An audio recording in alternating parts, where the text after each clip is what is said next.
Nah, gimana nih percuan hari ini, Project? Pastinya cuan ya. Mudah-mudahan cuan terus Ah, lah. amin amin. Hari ini sih nggak banyak sih tadi dapat, soalnya marketnya juga agak agak kurang seru sih. Biasa lah kalau Agak indeks sepi ya. lagi turun memang. Iya bener, saham-saham lapis legit doang yang naik. Jadi ya begitulah. Oke, oke. Nah, Project, di live IG kita kali ini kita akan bahas topik yang menarik ya, yang mungkin membuat teman-teman di sini penasaran ya, yaitu seputar IPO.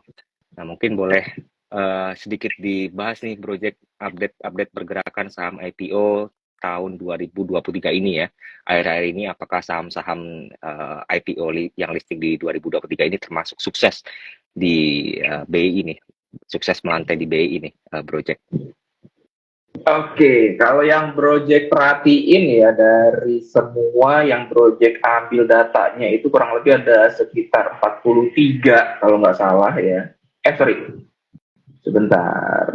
Ada ya 40-an. 43 saham ya, dan yang paling kurang kurang lebih 43 saham, mungkin nanti kalau salah dikoreksi ya. Dan yang paling sukses ternyata di sini ada saham chip ya, pelita teknologi global nih, mantep banget. Oke, oke, Untuk oke. saat ini dia sudah naik sekitar hampir 800% ya, Oh, bahkan sempat oh. tertingginya 1300% something lah. Mm-mm, Ini luar biasa banget nih, mm-mm, chip ya, pelita teknologi global TBK ya, mm-mm. sektornya teknologi ya. Habis itu ada saham wine sama saham cuan ya, yang juga kurang lebih cukup sukses lah melantai setelah dia IPO. Iya, iya.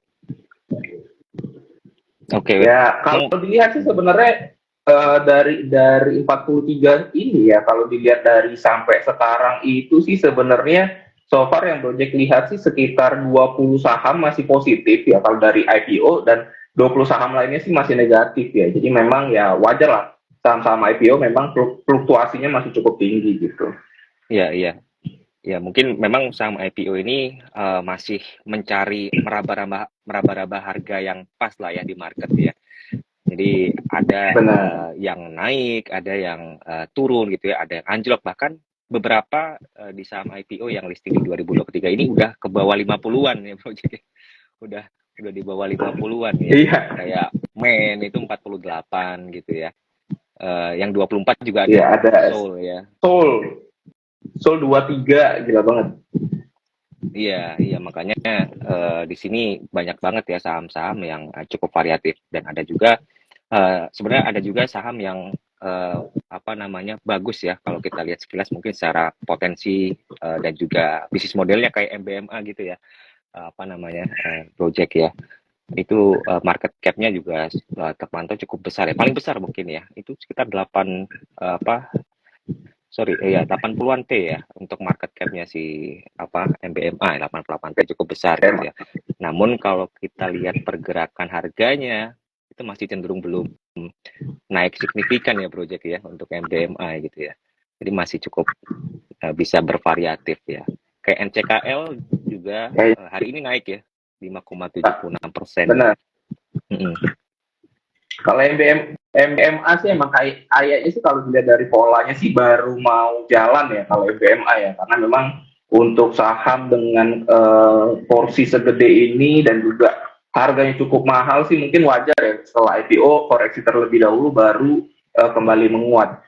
Jadi untuk MBMA sih masih ada potensi sih sebenarnya. Mm-mm. Apalagi Mm-mm. dari bisnis sih kayaknya sih oke ya, baterai ya. Jadi menurut Project sih emang untuk baterai ini ke depan sih masih punya harapan, karena memang salah satu apa namanya lini bisnis yang menurut Project bagus di tahun-tahun yang akan datang itu ya salah satunya otomotif ya, dalam dalam artian semua yang berkaitan dengan electric vehicle ya. Jadi baik Mm-mm. baik yang dagang, terus juga infrastrukturnya. Jadi menurut Project sih BMA masih ada lah harapan. Cuman balik lagi ya, ini masih trennya juga masih belum clear banget ya. Jadi ya kembali ke rule masing-masing aja. Iya, iya, iya, iya. Jadi kembali ke strategi masing-masing ya untuk pemilihan saham Benar. ini ya, IPO-nya ya. Dan menariknya dari ke-40-an saham ini ternyata banyak juga ya saham-saham yang apa namanya membagikan dividen gitu ya, dan punya dividen payout ratio yang gede kayak nice itu tercatat di sini apa kita lihat 113% ya dividen payout ratio-nya. Tentu ini yang jadi apa ya bumbu pemanis lah untuk para investor untuk ikutan IPO-nya ya, Project ya. Ada juga 46% itu dividen payout-nya si elit gitu ya. Ya cukup lumayan lah untuk apa namanya menarik investor untuk membeli saham IPO tersebut ya, Project. Benar. Terus kalau kita lihat juga beberapa saham juga mencatatkan kinerja yang positif ya. Ke beberapa emiten kayak PGEO kan dia punya EBITDA yang positif, net income juga positif ya 700-an miliar gitu ya. Jadi sebenarnya perusahaan-perusahaan IPO ini untung gitu ya. Walaupun memang beberapa di antaranya belum mencetak profit gitu ya. Jadi variatif lah, ada yang untung, ada yang apa namanya masih merugi gitu. Nah, bagaimana sih mungkin tanggapan Project nih terkait banyaknya perusahaan-perusahaan yang IPO tapi fundamentalnya atau laporan keuangannya itu masih rugi nih Project? Nah, sebenarnya sih kalau dari pendapat Project pribadi ya, sebenarnya itu hal yang cukup baik sih menurut Project ya. Salah satu strategi mereka untuk mendapatkan finance atau mendapatkan pendanaan. Ya, jadi gini, kalau bicara IPO itu kan sebenarnya sama aja kayak kita minjem bank. Sebenarnya mirip ya, sama salah satu alat untuk mendapatkan pendanaan. Cuman memang lebih enak di IPO itu mereka tidak perlu bayar pokok ya, karena memang di IPO itu kan sebenarnya tetap keluar biaya ya. Tapi memang biayanya itu di depan, dalam artian biaya mereka untuk registrasi, biaya bayar akuntan dan segala macam. Cuman enaknya ketika mereka mendapatkan dana, mereka nggak perlu bayar pokoknya. Paling nanti kewajiban mereka, kalaupun itu diketok palu di RUPS ya dia mereka bagi dividen. Cuman itu doang. Jadi sebenarnya untuk perusahaan-perusahaan yang secara bisnis belum cuan dan dia butuh dana untuk ekspansi ya, itu sih menurut Project sih bagus ya. Cuman memang tetap perlu teman-teman pahami bisnis modelnya seperti apa biar teman-teman juga ngerti di masa depan ketika mendapatkan pendanaan kira-kira bakal cuan atau enggak gitu aja sih. Jadi simpel aja teman-teman mikirnya kalau saham IPO itu ya sama aja kayak teman-teman minjem ke teman-teman lainnya ketika kekurangan modal gitu. Itu kurang lebih segitu sih. Jadi ya menurut aja sih fine aja lah ketika perusahaan masih rugi. Iya, berarti bisa dibilang bahwa IPO ini juga sebagai mesin pencetak uangnya perusahaan gitu ya. Ketika mungkin perusahaan susah nih cari pendanaan ya, jadi perusahaan bisa listing lah ya, menjual sebagian sahamnya ya untuk mendapatkan dana atau mungkin untuk ekspansi ya, ataupun untuk keperluan yang lainnya ya Project ya. Nah, oleh karena itu mungkin tadi mungkin disebutkan sama Project, cek ya prospektusnya ya, Project ya. Dicek prospektusnya, bisnis modelnya gimana, adakah potensi ke depan seperti apa gitu ya.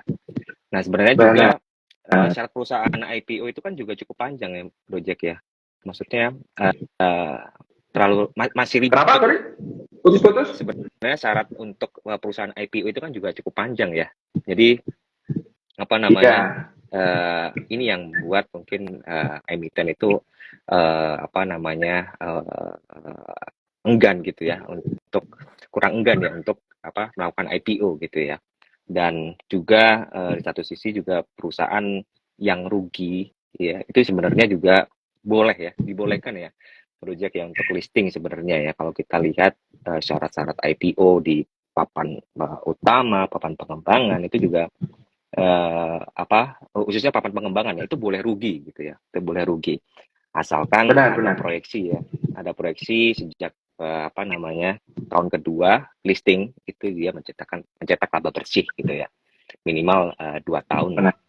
Kalau yang mungkin yang lebih yang lebih ekstrim lagi itu di papan akselerasi ya, itu boleh rugi tapi proyeksi maksimal tahun ke-6 itu harus laba, harus mencetak laba gitu ya. Jadi ya memang sebenarnya dalam aturan bursa juga boleh rugi gitu ya untuk listing ya. Jadi ya sebenarnya pinter-pinteran kita juga ya Project ya untuk pilih emitennya gitu ya. Benar. Oke.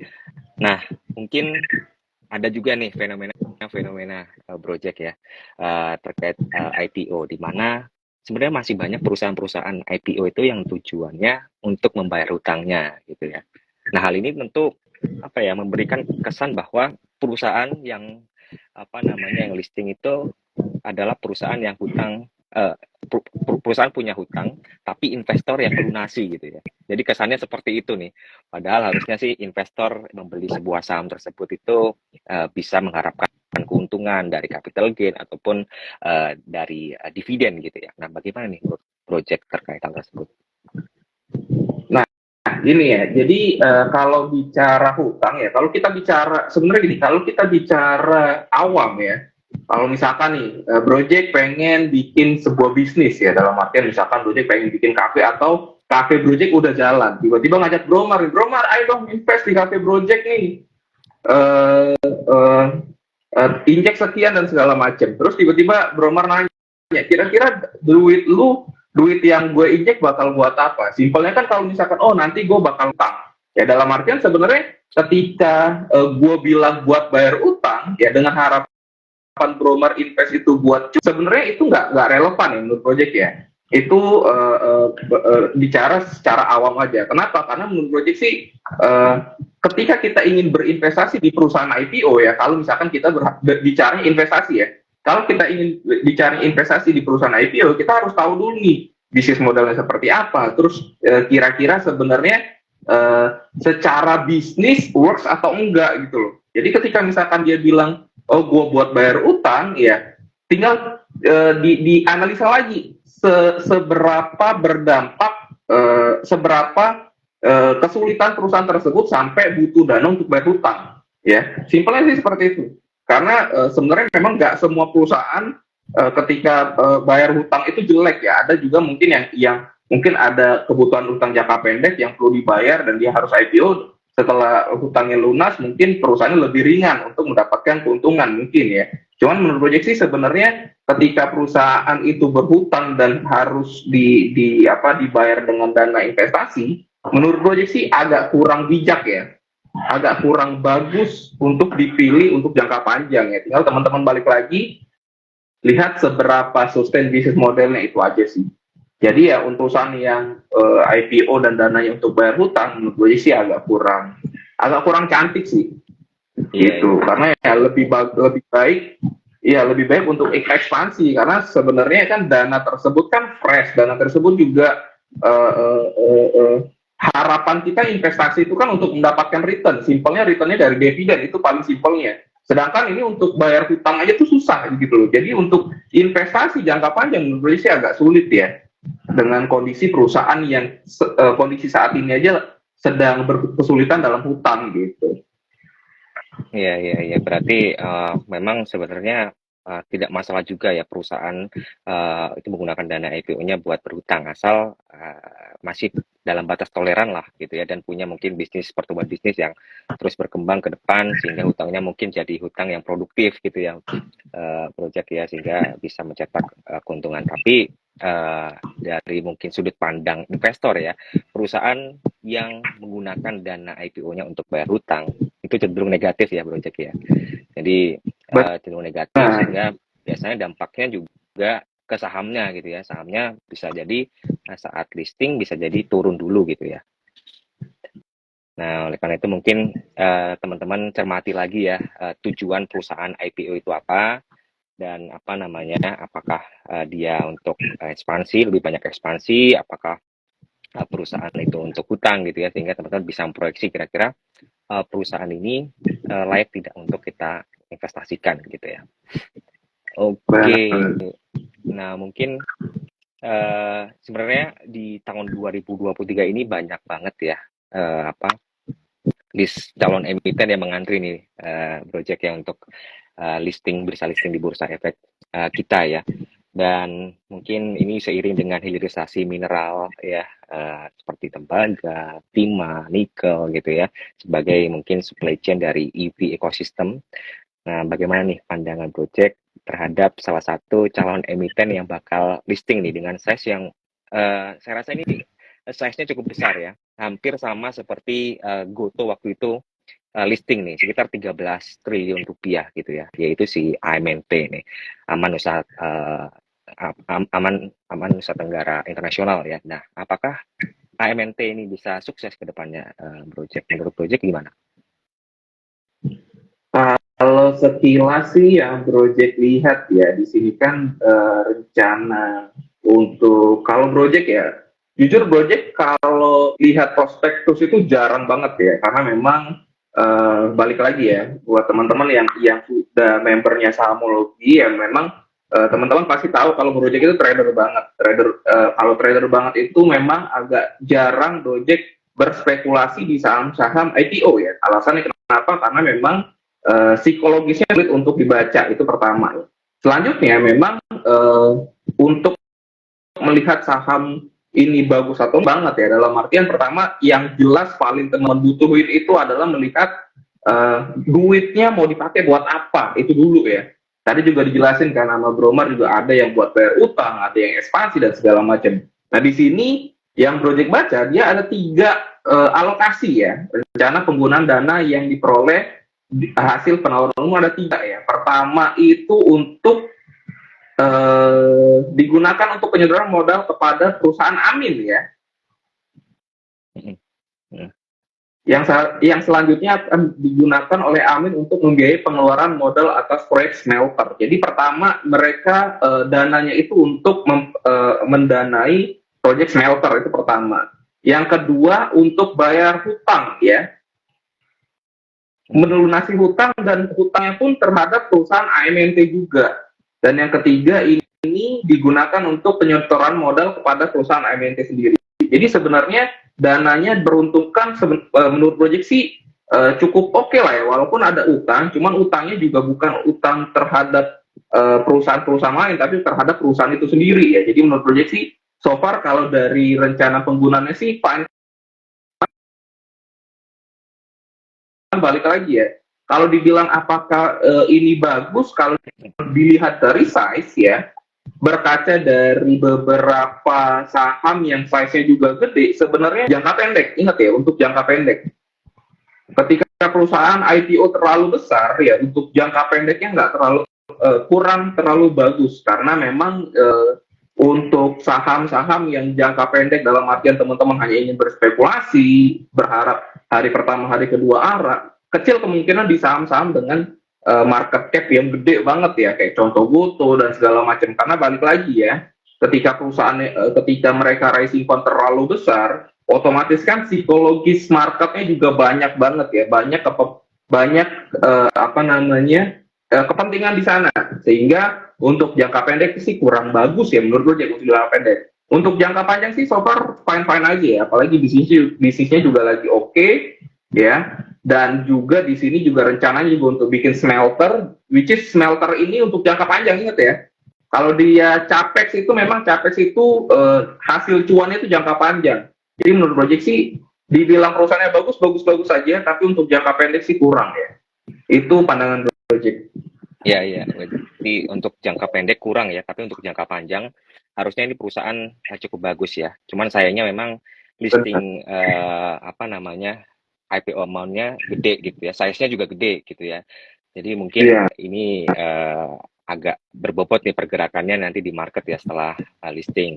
Dan juga tadi ada komponen sebagian dari dana IPO-nya ini digunakan untuk membayar hutang, tapi sepertinya utangnya utang produktif ya, Project ya, untuk melunasi utang ke Aman Mineral Nusa Tenggara, dan nantinya mungkin Aman Mineral Nusa Tenggara ini akan investasi kembali gitu ya di smelter ya. Kalau misalnya teman-teman lihat berita akhir-akhir ini juga Pak Jokowi sudah groundbreaking ya di mana namanya di NTB ya terkait smelter si Aman Group ini gitu ya. Dan memang tambang yang paling besar ya, tambang andalan si Aman ini di Batu Hijau itu ya, Project ya. Jadi ini tambang tembaga terbesar ya. Nah, di Asia ya, khususnya mungkin di luar daratan Cina dan juga mungkin di Asia Tenggara. Wah, ini luar biasa banget sih, apalagi mungkin seiring dengan hilirisasi daripada mineral ya, dan juga apa namanya rencana pemerintah untuk terus membangun EV ekosistem ya, tentu aman. Ini juga akan diuntungkan nanti ya. Bisnis modelnya juga akan mengarahnya ke sana gitu ya. Oke. Jadi masih menarik nih untuk jangka panjang ya, project ya. Lalu kira-kira ada tips nggak project nih untuk milih saham IPO? Dan sebelum itu mungkin menurut project apakah saham IPO ini adalah tempat atau ajang untuk spekulasi atau justru bisa dibuat investasi nih? Dan mungkin sekalian nanti bisa kasih tips and triknya nih project untuk memilih saham IPO. Nah, gitu. Jadi sebenarnya kalau dibilang apakah berinvestasi di perusahaan yang baru IPO itu spekulasi atau investasi, menurut project sih tentunya spekulasi ya. Kenapa? Karena secara statistik ya, secara data, saham-saham yang IPO ini itu memang cukup menguntungkan ya untuk jangka pendek ya, untuk jangka pendek, apalagi perusahaan-perusahaan yang size-nya tidak terlalu besar ya. Jadi memang untuk jangka pendek mereka ini sangat baik ya. Kenapa? Karena pada dasarnya ya, kalau teman-teman juga ngerasa ya, kondisi ekonomi sekarang itu memang kurang bagus untuk berinvestasi atau berspekulasi di saham-saham lapis utama, lapis kedua dan lapis lainnya lah gitu ya. Kalau project bilang kan big caps, lapis kedua, lapis ketiga, lapis legit lah, bisa dibilang kayak gitu. Kenapa ya? Karena pada dasarnya kalau kita bicara lapis utama, saham-saham big caps ini sedang disetir oleh perekonomian Amerika ya, which is itu memang disetir oleh asing. Jadi untuk berspekulasi di saham-saham big caps kayaknya agak kurang asik fluktuasinya. Sedangkan untuk berspekulasi di saham lapis 2 ini secara fundamental lagi tertekan dan mungkin beberapa belum recover dari sisi perusahaan. Jadi tetap kurang menarik juga. Nah, yang lagi lucu ini sebenarnya memang lapis legit ya, dalam artian saham gorengan baik yang baru IPO maupun yang sudah lama ya. Jadi memang saham-saham ini sangat diminati oleh spekulan ya.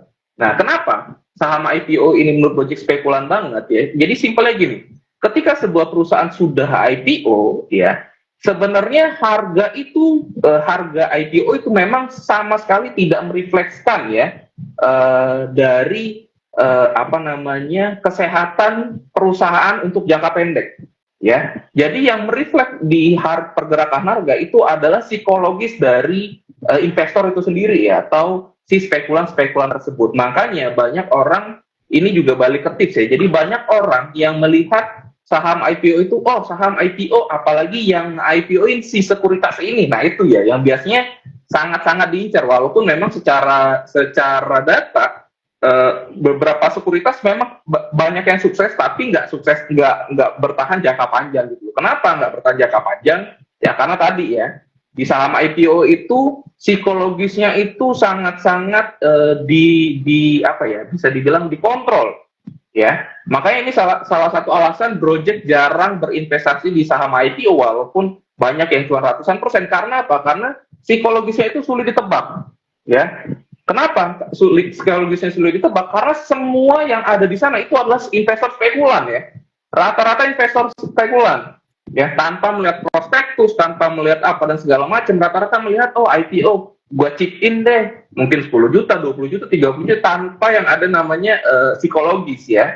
Sehingga biasanya ketika rugi baru tuh ribut dan segala macam.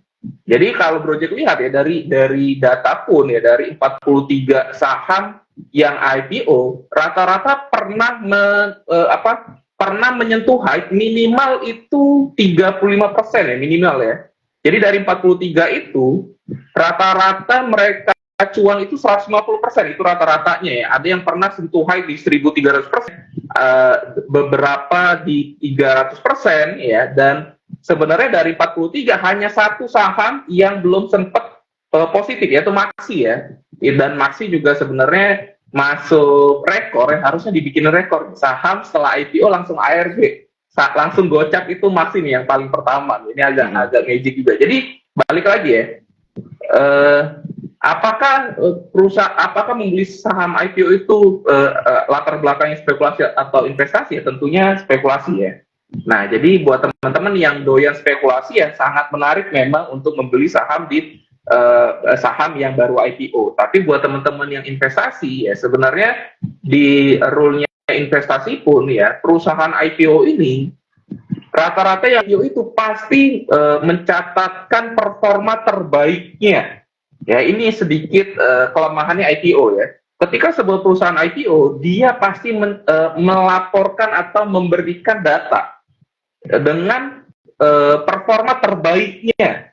Ya, kenapa? Karena balik lagi ya, biar orang tertarik, biar orang beli dan segala macam. Jadi secara rule investasi, menurut Project sih tidak terlalu relevan ya ketika teman-teman bicara apakah saham nilai investasi dan segala macam ya. Jadi biasanya orang yang memang ingin berinvestasi membeli sebuah saham yang baru IPO itu mungkin setelah 2-3 tahun kemudian ya, baru memang mereka berinvestasi ya. Jadi untuk IPO ini memang murni spekulasi ya. Jadi buat teman-teman yang doyan spekulasi monggo, karena minimal banget 35% tuh mungkin sampai ya, tinggal balik lagi. Ingat ya, IPO itu spekulasi bukan investasi. Jadi kalau sudah cuan jangan greedy gitu aja. Iya, berarti menurut Project ini spekulasi aja gitu ya.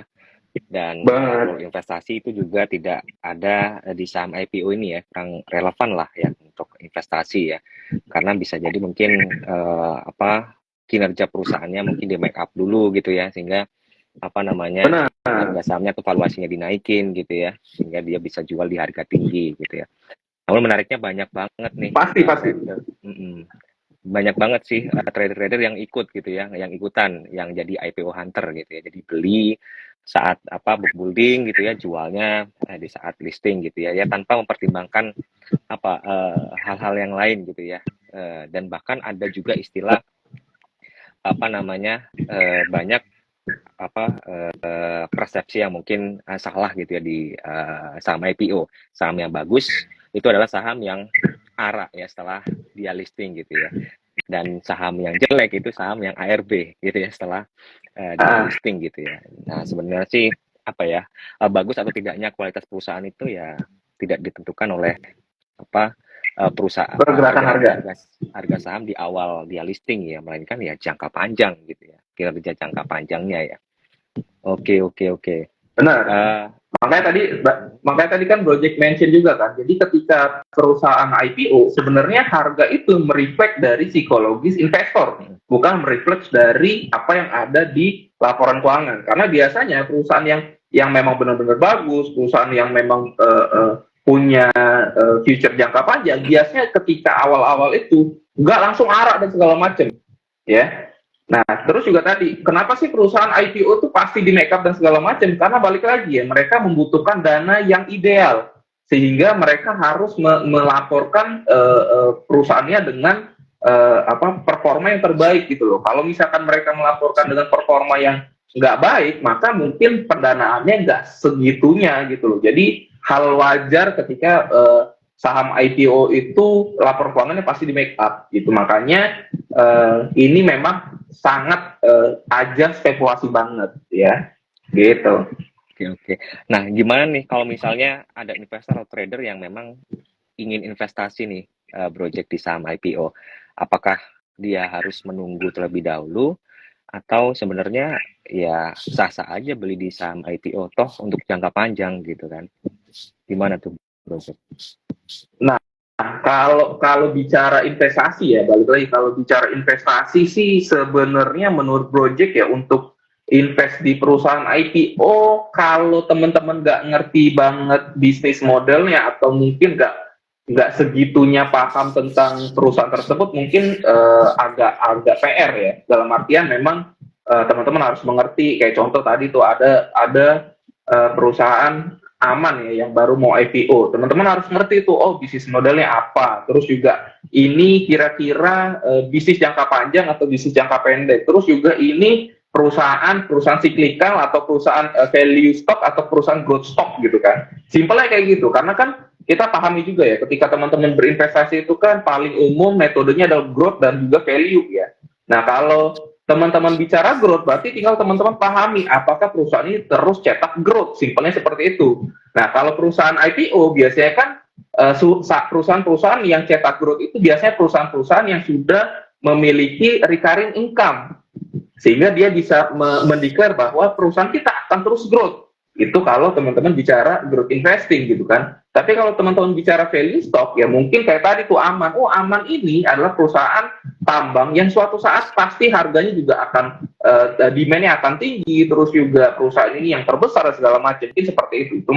Cuman balik lagi, yang namanya investasi itu teman-teman harus tahan jangka panjang gitu. Dan saham investasi jangka panjang yang lebih bagus dari IPO menurut gue sih lebih banyak ya. Karena balik lagi, ketika saham baru IPO biasanya pengendalinya masih dominan, ya, pengendalinya masih dominan, sehingga saham tersebut belum mature dari sisi pergerakan harga gitu.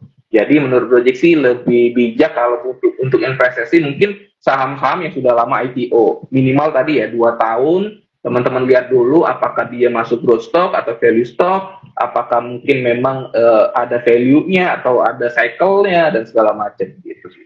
Kalau memang niat investasi ya. Iya.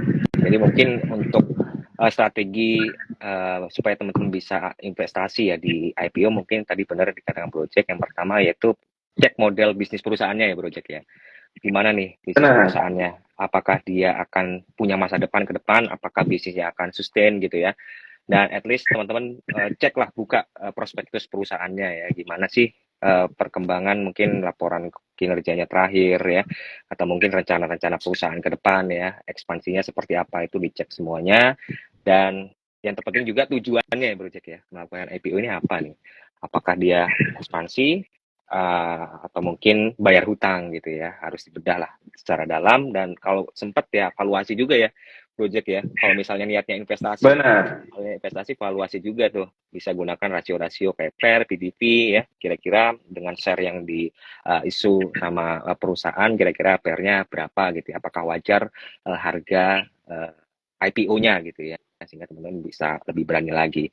Dan mungkin secara teknis apa ya, ada juga investor yang melihat dari proses book building nih Project ya. Biasanya dilihat berapa persentase sih dia dapat sahamnya gitu ya di saat book building gitu ya. Kalau misalnya dapatnya 50% atau di bawah 50%, itu biasanya cenderung aman ya gitu ya. Karena secara psikologis mungkin ya, secara psikologis ketika kita mendapatkan barang banyak, misalnya pesan 10 juta, kita dapatnya 10 juta atau 9 juta gitu ya, berarti mungkin distribusi daripada IPO ini cenderung merata. Dan kita tahu lah investor retail mungkin apa namanya ingin cepat cuan kan. Biasanya rata-rata mereka kalau IPO hunter beli di saat apa book building, jualnya ya di saat listing. Nah kalau misalnya dapat semua, nah ini ada anggapan saat pertama listing dia sahamnya akan jatuh gitu ya. Nah mungkin itu juga jadi pertimbangan ya. Lalu ada juga yang mungkin melihat underwriter-nya ya Project ya. Biasanya sih lihat underwriter-nya ya. Underwriter-nya ini siapa nih gitu kan. Banyak atau sedikit. Kalau banyak dan mungkin mayoritasnya broker-broker retail atau mungkin broker apa namanya yang sudah terkenal nih, biasanya mereka punya perjanjian yang best effort ya Project ya. Jadi apa namanya mereka menjualkan saham-saham IPO ini langsung ke investornya ya, sehingga investornya bisa dapat gede juga di situ gitu ya, dan bisa ada resiko juga gitu ya di situ. Nah kalau kita lihat saham-saham yang IPO di tahun 2023 ini Project ya, kita lihat sepertinya nggak seheboh di saat tahun 2021 ya, atau tahun 2022 di mana saat itu sedang rame-ramenya GoTo ya, dan juga Buka. Ya waktu itu kan banyak sekali tuh influencer yang apa posting ya, mempromosi GoTo, Buka gitu ya. Nah justru malah yang dipromosi gitu biasanya nggak signifikan ya kenaikannya. Kayak gimana ini menurut Project ini? Iya, kalau dibilang fenomenanya sih memang sudah lewat ya, karena kita pahamin juga ketika Goto buka ini kan memang sebuah perusahaan fenomenal yang akhirnya melantai ya, ditunggu-tunggu akhirnya melantai. Jadi wajar memang perusahaan-perusahaan tersebut cukup ramai dibicarakan. Cuman untuk kondisi saat ini kan yang IPO ini cukup beragam ya, dan perusahaannya juga nggak terlalu banyak perusahaan-perusahaan yang gede atau yang sering didengar lah, dalam artian oh ini perusahaan yang terkenal lah segala macam, nggak segitu juga. Jadi balik lagi ya, tadi dibicarakan kayaknya kalau sahamnya kalau kita book building dapat banyak, sahamnya biasanya turun, atau kalau misalkan dapat dikit sahamnya bisa naik. Itu sebenarnya berkaitan dengan uh, perusahaan tersebut melantai itu strategis atau enggak ya, dalam artian gini, banyak tujuan-tujuan perusahaan IPO itu ya nggak hanya untuk mendapatkan dana, tapi juga mereka bisa mendapatkan, pertama mungkin apa namanya, keringanan pajak, mungkin ada yang ingin bagi waris ya, karena kan kalau misalkan ada perusahaan dia mau bagi waris saat perusahaannya belum IPO, biasanya pajaknya tinggi, makanya di IPO dulu biar simple, ketika IPO nanti langsung dibagi-bagi. Nah biasanya perusahaan-perusahaan yang memang strategis, dalam artian ada hal di balik itu, biasanya memang sudah ada standby buyer ya, sudah ada standby buyer. Inilah alasan biasanya teman-teman ketika beli dapatnya sedikit ya. Jadi memang apakah kemungkinan naik lebih tinggi itu besar ketika ada standby buyer? Iya, karena kita pahami juga ketika perusahaan IPO itu kan pengendalinya itu lebih dominan, dan ketika teman-teman dapat yang dikit berarti lebih banyak didapat oleh si pengendali, atau dalam artian kasarnya oversubscribe lah dan segala macam ya. Dan biasanya saham-saham yang pengendalinya itu dominan, untuk jangka pendeknya itu bagus, tapi tapi teman-teman pahami juga ya, tadi di mention juga ada sekuritas andalan biasanya bagus nih. Nah itu biasanya mereka punya standby buyer yang bagus ya, dalam artian oh dia paham nih bisnisnya apa dan segala macem, dan mereka bisa bisa mempertahankan harga dan segala macem. Jadi sebenarnya balik lagi, kalau teman-teman bicara apakah perusahaan yang oversubscribe pasti bagus, project sih nggak juga ya. Jadi teman-teman harus pahami juga kira-kira perusahaan ini IPO memang benar-benar cari dana atau strategis ya. Strategisnya dalam artian tadi, jadi gini, Project dulu kan sempat juga lama ngebantuin orang-orang mau IPO ya, walaupun bukan sebagai yang sibuk ya, tapi sebagai pengamat lah gitu, karena Project masih anak bawang lah, jadi ikutan orang nge-IPO-in dan segala macam. Jadi di sana tuh ada perusahaan yang dia itu IPO hanya ingin biar investor asing atau biar negara yang dia tuju itu melirik perusahaannya. Itu ada yang kayak gitu. Jadi sebenarnya secara perusahaan dia nggak butuh-butuh banget nih dana IPO. Nah biasanya perusahaan-perusahaan yang memang seperti ini harga sahamnya tuh cukup sustain ya, biasanya bisa langsung naik lah dan segala macam. Jadi ya balik lagi, teman-teman juga sebisa mungkin harus paham atau minimal harus kenal ya. Makanya Project jarang ikutan sama IPO, karena kalau yang kenal baru Project ikut gitu loh, karena tahu tuh biasanya oh dia strategis, atau oh dia memang kebelet butuh duit dan segala macam. Kalau misalkan tadi kebelet butuh duit, biasanya kebanyakan dikasih retail, sehingga ketika teman-teman ngebid, oh dapatnya 90%, sahamnya turun benar karena dia nggak ada pengendali. Teman-teman lah pengendalinya. Jadi kalau semua berharap ke arah dan nggak ada yang mau ngebid, ya sahamnya turun gitu loh. Karena balik lagi, harga itu terbentuk dari psikologis si investor. Semua investor berharap arah 35%, nggak ada yang ngebid, semua ngoper, maka harganya cenderung turun gitu. Iya, iya, iya. Memang ada ya berarti fenomena-fenomena seperti itu ya. Apalagi fenomena yang mungkin beberapa perusahaan yang melakukan IPO ya, menjadikan IPO ini sebagai exit strategy ya. Itu juga apa namanya ramai juga ya, dan kontroversi gitu ya. Sehingga ini mungkin akan mempengaruhi keputusan investor juga ya ke depannya. Nah, belum lagi biasanya perusahaan-perusahaan yang ingin menarik minat daripada investor itu mengeluarkan waran ya, Project ya, sebagai pemanis lah agar investor itu beli sahamnya dan bisa eksekusi sahamnya, hingga perusahaan bisa apa menjual sahamnya lebih banyak lagi gitu ya. Nah harapannya sih kita sama-sama berharap mungkin regulator bisa memfilter ya project ya saham-saham yang mungkin IPO apa namanya agar lebih ketat lagi untuk misalnya dalam hal kinerja perusahaan gitu ya atau mungkin rencana ke depan perusahaan gitu ya sehingga investor dalam negeri kita mungkin investor asing bahkan ya tadi seperti dimention oleh Gojek itu juga memantau kita ya itu juga semakin confidence ya untuk investasi di bursa kita gitu ya. Nah, mungkin investasi yang baik itu bisa dikatakan bahwa investasi yang baik adalah investasi jangka panjang ya project ya. Jadi kita invest jangka panjang, kita melihat dulu bagaimana dinamika, bagaimana kinerja perusahaan sehingga kita bisa mendapatkan return yang maksimal ya. Dan investasi yang benar itu adalah investasi yang dimulai dari sekarang di project ya. Jadi teman-teman yang belum investasi, makanya yuk mulai investasi, yuk mulai nabung saham ya. Kita di Bread juga ada fitur baru yaitu nabung saham ya. Jadi teman-teman bisa otomatis ya set mau berapa rupiah kah untuk nabung saham atau beli saham setiap bulan secara berkala. Teman-teman bisa set di situ ya.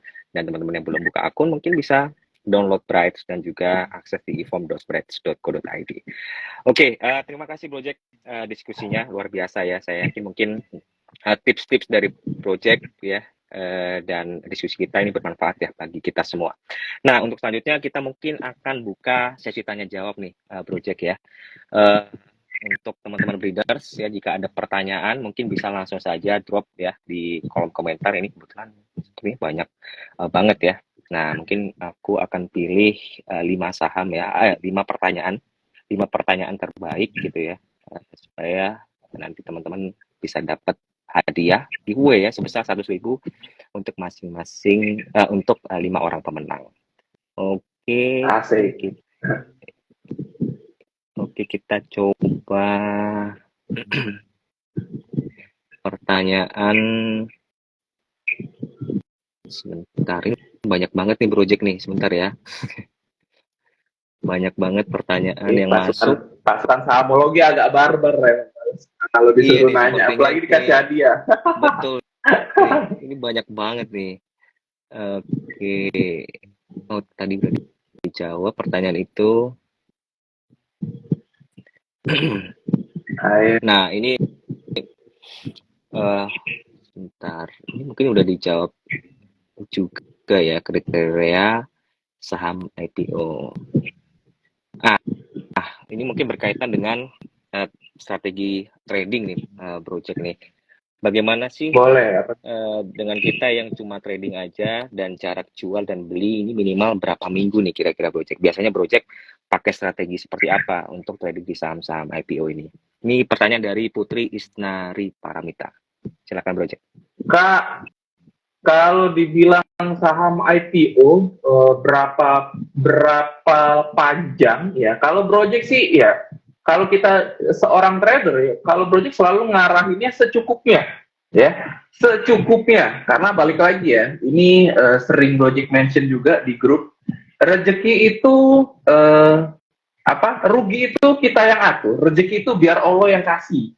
Jadi kita nggak bisa tuh ngatur rezeki kita, ayo kita dapat segini, karena pada dasarnya price itu yang bisa kita kontrol adalah stop loss, bukan take profit. Jadi ketika teman-teman ngerasa oh cuannya udah cukup dan segala macam ya take profit aja gitu. Karena balik lagi ya, secara price, secara teknikal, saham baru IPO itu susah untuk dianalisa.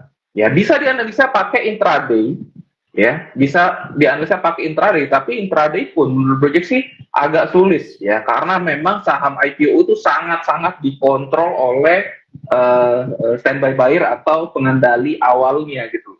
Jadi kalau teman-teman juga pernah buka app sahamologi ya, teman-teman cari aja di menu bandarmologi, di sana ada, bentar mana Project ini ya, kalau teman-teman buka di app sahamologi ya, misalkan Project ambil contoh aja BNI, nanti teman-teman pilih holding position ya.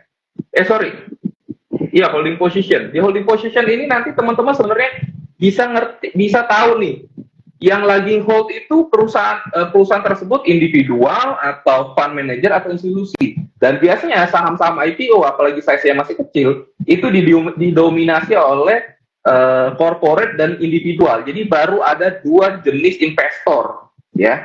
Nah, sehingga harga tersebut sangat-sangat dikontrol. Jadi untuk teman-teman tadi nanya, kira-kira untuk trading di saham IPO berapa lama ya? Secukupnya aja sih menurut Project. Kalau teman-teman ngerasa cukup ya di take profit aja gitu.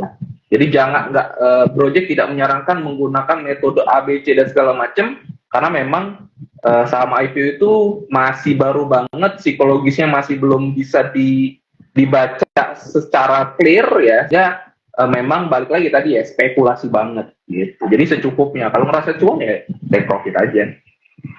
Gitu. Oke. Tadi menarik banget ya quote-nya dari Project. Rezeki kita bisa atur, tapi hanya Allah yang bisa kasih gitu ya. Jadi Ya, rugi yang bisa kita atur. oke, Jadi rugi. rugi yang bisa kita atur, tapi yang namanya keuntungan atau take profit itu biarin Allah yang kasih. Jadi kalau kita ngerasa cukup ya udah, gitu loh. Karena balik lagi ya, ketika teman-teman bikin trading plan kan kita tetap nyusun yang namanya stop loss dan take profit ya. Kalau take profit ini sebenarnya agak sulit nih, karena ketika kita beli kita tidak menggunakan psikologis gitu loh. Beda ketika menjual. Nah, menjual dengan untung itu agak susah, ya. Makanya yang bisa kita atur gimana caranya ini ketika kita beli nggak rugi gitu loh. Makanya yang kita atur adalah stop loss, trailing stop dan segala macam. Ketika take profit kalau ngerasa cukup take profit aja gitu. Iya. Intinya secukupnya aja ya, Project ya. Kalau misalnya Ya, sudah naik berapa persen, ya bolehlah mungkin kita take profit gitu ya. Jadi nggak greedy gitu ya. Karena biasanya kalau greedy itu ya, dimakan market gitu ya. Kita hold benar, lama naik, ujungnya dia akan ARB berjilid-jilid ya. Oke. benar. Apalagi tadi ya saham baru IPO ya. Mm-mm, mm-mm. Oke, iya Gitu. betul ya. Nah, ini ada pertanyaan yang menarik juga nih, coba dari Carol Selby ya. Nah, mungkin Project ngikutin IPO-nya Net TV ya. Ini bisa naik banyak banget pas awal IPO itu, kok bisa seperti itu? Gimana ya? Nah, itu mungkin tadi udah dibahas juga kenapa bisa naik seperti itu ya. Mungkin ketinggalan juga nih Mbak Carol ya. Gimana tuh Project? Sebenarnya kalau dibilang bisa naik banyak banget, balik lagi ya. Eh, yang namanya pergerakan harga itu setelah IPO, yang kontrol bukan lagi laporan keuangan atau fundamental perusahaan, tapi yang kontrol adalah psikologis market. Nah, ketika kita bicara psikologis market, berarti kan di situ berkumpul semua harapan ya dari semua investor. Nah, kalau kita lihat saham Net TV ini, ya kan kita tahu juga nih, oh Net TV sekarang lagi rame karena ada isu mau ini dan segala macam ya, sehingga investor memiliki psikologis bahwa oh kayaknya bakal bagus nih dan segala macam, sehingga saham tersebut ramai untuk diperdagangkan gitu. Jadi simpelnya teman-teman lihat aja psikologisnya ya, atau harapan, atau ibarat misalkan gua beli ini karena apa. Nah, kalau teman-teman ngerasa semua orang berpikir hal yang sama ya biasanya sih perusahaan tersebut ya mungkin naiknya bisa berjilid-jilid ya gitu. Iya. Sesimpel itu sih melihat pergerakan harga, karena tadi ya saham baru IPO itu sangat-sangat dikontrol oleh pengendali. Iya. Ya mungkin bisa dicek juga ya tadi strategi-strateginya, misal cek underwriter-nya ya berapa gitu ya, cek location-nya dapatnya berapa gitu ya. Kalau sedikit ya bisa jadi saham itu dikerek dulu lah gitu ya sama pemiliknya atau mungkin si underwriter-nya ya, sehingga saham itu bisa naik berjilid-jilid. Tapi ya waspada juga ya teman-teman ya. Kadang saham yang seperti itu juga cepat juga turunnya ya Project ya. Jadi tiba-tiba ARB juga bisa ya. Benar. Oke.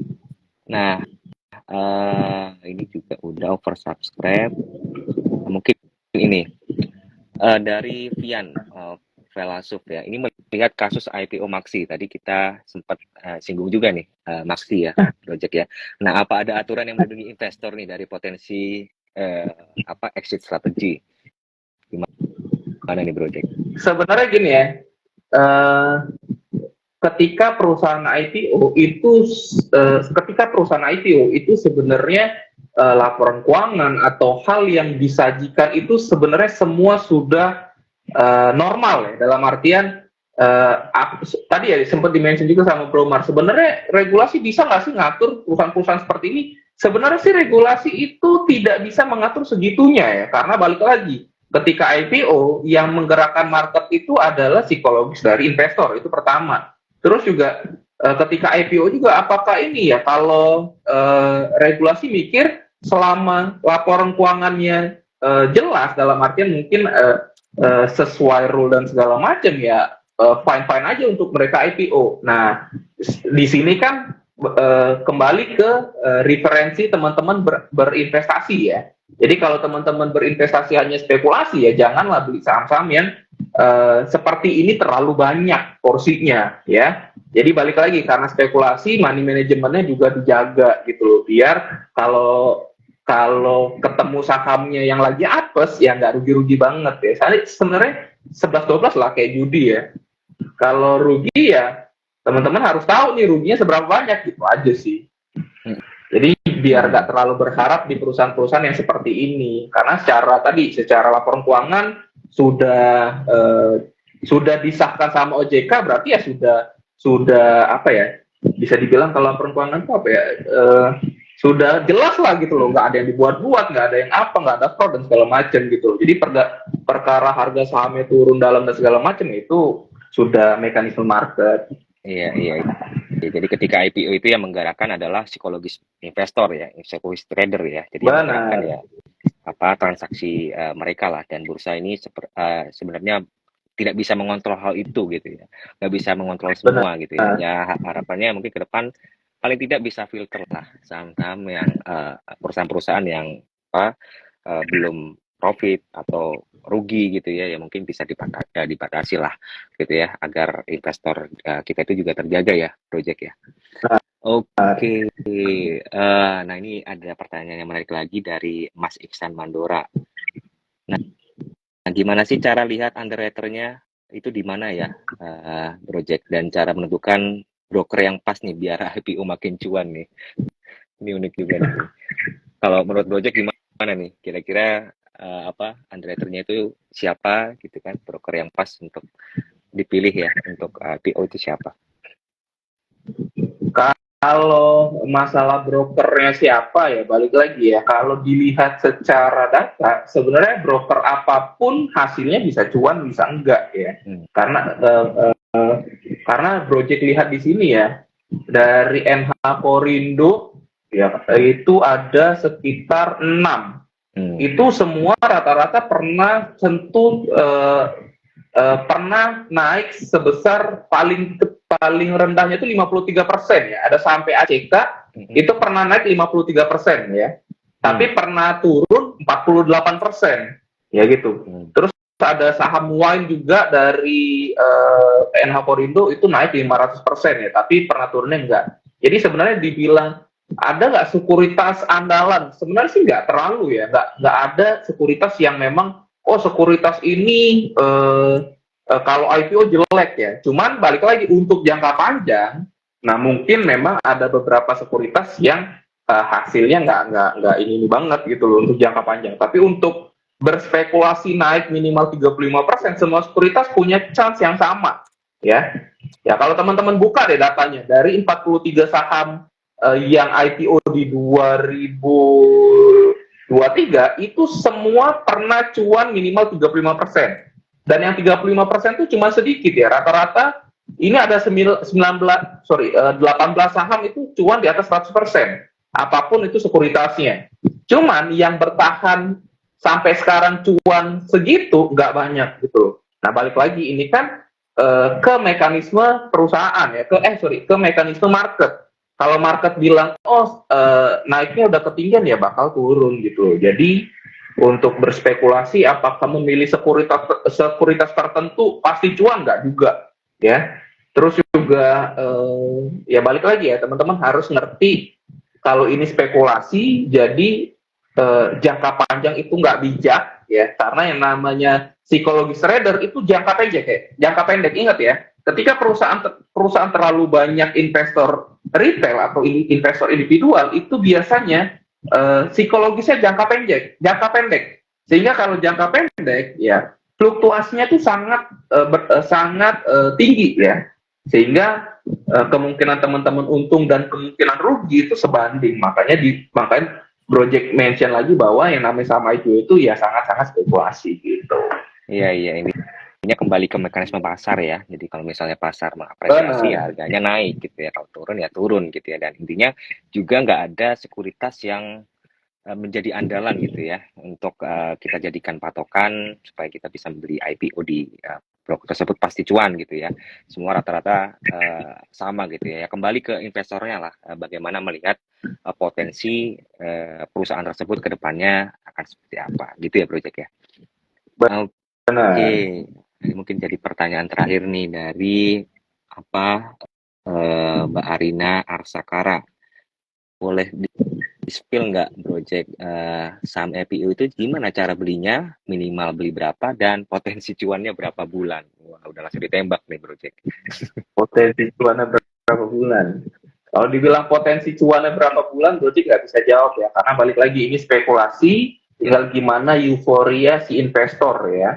Kalau euforia investor sangat tinggi, biasanya bisa naiknya bisa bertahan ya. Dalam artian contoh kayak ADMR, euforianya kan bagus banget. Oh ini perusahaan Adaro, terus juga ini dan segala macam. Biasanya naiknya tinggi, gitu. Atau juga kayak kemarin tuh tadi sempat dibahas tuh sebenarnya NBMA ya, walaupun ternyata ekspektasi realitanya nggak sesuai ekspektasi ya. Cuman teman-teman balik lagi seberapa euforia investor tersebut ya. Seberapa euforia IPO tersebut. Semakin euforia biasanya naiknya masih cukup bisa bertahan lama gitu. Dan juga size sih ya. Jadi pertama tadi euforianya, terus tadi apa pertanyaannya? Bagaimana cara beli saham IPO dan minimal berapa nih Project? Menurut pengalaman Project. Nah, enak. Nah ini ya, kalau cara belinya gampang. Sekarang udah ada EIPO. Biasanya semua sekuritas kalau nggak salah udah bisa EIPO. Yes. Jadi gampang banget. Sama aja kayak teman-teman beli saham biasa. Cuman memang menunya beda gitu loh. Menu EIPO gitu loh. Jadi ya tinggal teman-teman beli. Nanti siapin dananya. Kalau bisa, kalau nggak salah dana itu harus dana ini ya, nggak boleh T plus. Jadi harus setor gitu ya. Jadi bukan dana yang T plus atau dana yang baru teman-teman pakai trading, itu nggak bisa. Jadi harus clear T0 gitu ya. Terus juga tadi gimana cara belinya, terus apa lagi? Minimal belinya berapa nih? Nah, kalau minimal balik lagi ke kemampuan teman-teman ya. Kalau misalkan teman-teman biasa trading sekali enter 100 juta, mungkin teman-teman bisa spekulasi di sini 30 sampai 40 juta ya. Ini kalau menurut Project ya. Karena balik lagi ini spekulasi ya.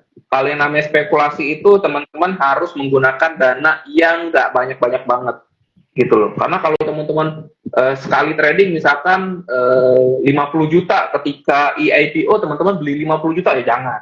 Ya karena itu sudah sangat-sangat beresiko gitu loh. Yang namanya spekulasi ya teman-teman sebisa mungkin jauh dari porsi sebenarnya teman-teman beli sebuah saham gitu. Jadi misalkan dana teman-teman 1 miliar, satu saham teman-teman alokasi misalkan 200 juta. Nah, bolehlah mungkin beli chip in di saham-saham itu 50 sampai 60 juta. Tapi kalau misalkan teman-teman dana trading misalkan satu saham 10 juta, beli EIPO-nya mungkin ya uji coba aja lah, mungkin 5 juta ya. Jangan banyak-banyak lah intinya. Karena ini cheap and cheerful ya. Gampang naik, gampang juga turun.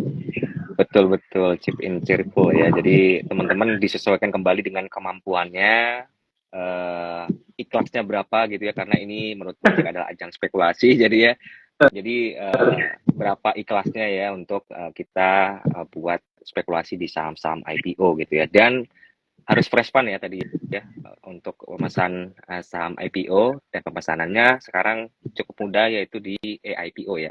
Teman-teman bisa ikutan offeringnya ya, linknya di situ hingga sampai nanti allotmentnya dan distribusi, ada semua informasi di sana. Nah, ini mungkin pertanyaan saya yang terakhir nih dari saya mungkin Project ya.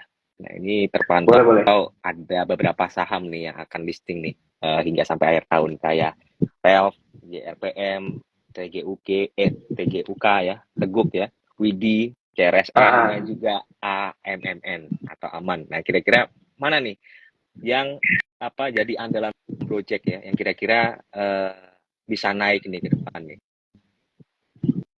kalau untuk spekulasi sih dari beberapa saham yang di sini, balik lagi, kayaknya sih Teguk lucu ya. Tega, Tega Lucu UK. ya.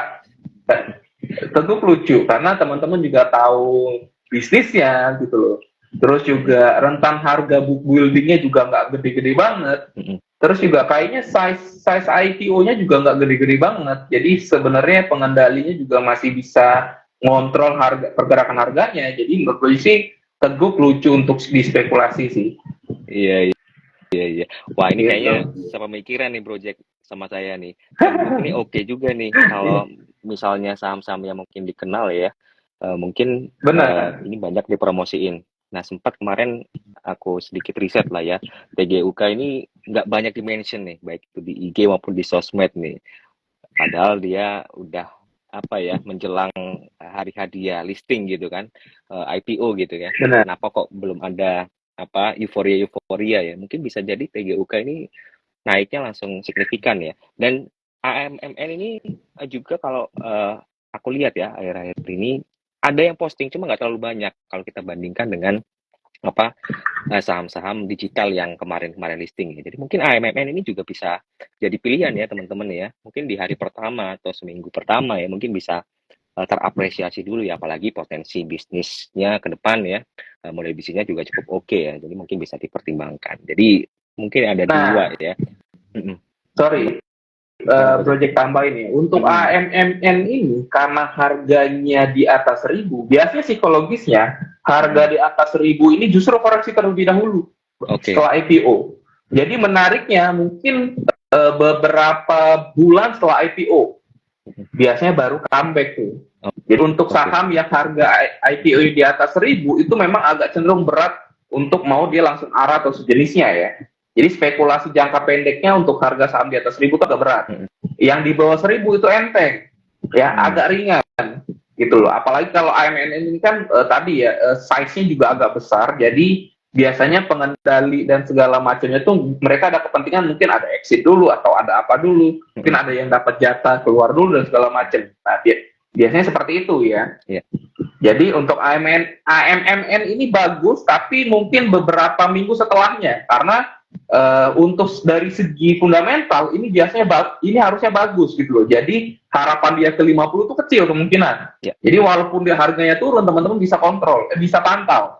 Ya beda cerita kalau saham-saham yang IP-nya harga 100, 200 itu kalau dia turun ya mungkin bottomnya digocap. Tapi kalau perusahaan-perusahaan yang harga book buildingnya aja mahal, ini untuk ke gocap tuh agak jauh ya. Paling enggak paling paling rugi banget tuh mungkin 50%-nya ya. Dia turun Mm-mm. 50% mungkin bahkan Ya. nggak sampai 35% harusnya udah rebound. Gitu. Jadi untuk Ya. AMNN harusnya setelah turun 35%-an boleh teman-teman spekulasi ya.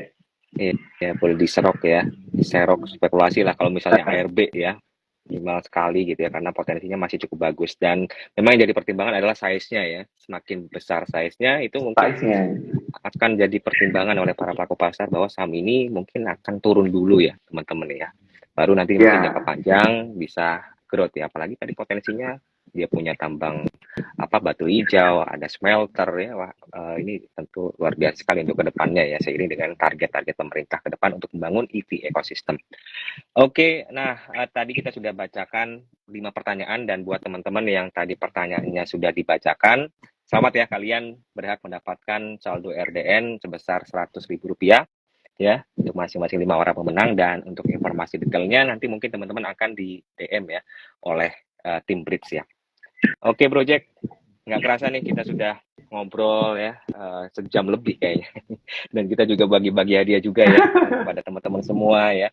Mungkin Mantap, sebelum kita mantap. akhiri, adakah closing statement Project atau pesan-pesan nih untuk teman-teman semua apa breeders maupun insan brilian. Silakan Project. Oke, kalau dari project sih tetap teman-teman harus punya trading style teman-teman ya. Jadi teman-teman ketika berinvestasi itu ingat tujuannya itu untuk mendapatkan cuan bukan nambahin kerjaan. Kalau teman-teman fokusnya terlalu banyak di saham sehingga membuat kerjaan teman-teman itu bertambah, mungkin itu nggak cocok buat teman-teman ya. Jadi ingat ya, investasi itu untuk jangka panjang ya, investasi itu untuk teman-teman mempunyai apa namanya mempunyai tujuan yang bagus, bukan buat nambahin kerjaan. Itu aja simpel ya. Iya, Gitu. jadi investasi itu untuk jangka panjang ya, untuk cuan Iya, ya, bukan nambahin kerjaan ya. Dan mungkin kalau boleh aku kutip benar. dari kata-kata Benjamin Graham, yaitu apa trader maupun investor apa terkenal ya di dunia, in the short run ya, market ini seperti voting machine ya. Tapi di saat jangka panjang atau long run ya, it is weighing machine ya. Dalam jangka pendek market itu seperti ibaratnya mesin voting, tapi jangka panjang ini bisa jadi timbangan ya. Ketika fundamental perusahaan dan kinerjanya tumbuh ya positif, maka ini akan tercermin juga ke harga sahamnya. Harga sahamnya juga akan naik. Nah, sebaliknya kalau misalnya fundamental dan kinerjanya buruk ya, maka harga sahamnya juga akan ikutan turun.